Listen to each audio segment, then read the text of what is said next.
حضرت ابو ہریرہ رضی اللہ عنہ ہی سے روایت ہے، نبی اکرم صلی اللہ علیہ وسلم نے فرمایا، ناک خاک آلود ہو، پھر ناک خاک آلود ہو، پھر ناک خاک آلود ہو اس شخص کی جس نے بڑھاپے میں اپنے والدین کو پایا، ان میں سے ایک کو یا دونوں کو، اور پھر بھی ان کی خدمت کر کے جنت میں نہیں گیا۔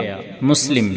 حضرت عبداللہ بن عمرو بن عاص رضی اللہ عنہما روایت کرتے ہیں کہ ایک آدمی نبی صلی اللہ علیہ وسلم کے پاس آیا اور عرض کیا، میں آپ سے ہجرت اور جہاد پر بیعت کرتا ہوں اور اللہ سے اجر کا طالب ہوں۔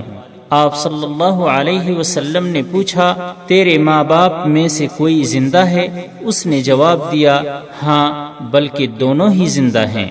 آپ صلی اللہ علیہ وسلم نے اس سے پوچھا، کیا تو واقعی اللہ سے اجر کا طالب ہے؟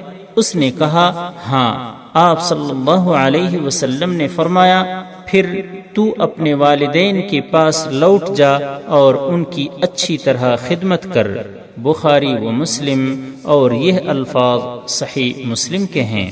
صحیح بخاری اور صحیح مسلم کی ایک اور روایت میں ہے، ایک آدمی آیا اور اس نے آپ صلی اللہ علیہ وسلم سے جہاد میں جانے کی اجازت طلب کی۔ آپ صلی اللہ علیہ وسلم نے اس سے پوچھا، کیا تیرے ماں باپ زندہ ہیں؟ اس نے جواب دیا، ہاں۔ آپ صلی اللہ علیہ وسلم نے فرمایا، چنانچہ تو انہی کی خدمت کی کوشش کر۔ سبسکرائب کیجئے ہمارے چینل اور دبائیے بیل کا آئیکن تاکہ آپ کو ریگولر نوٹیفیکیشن اپڈیٹس مل سکے۔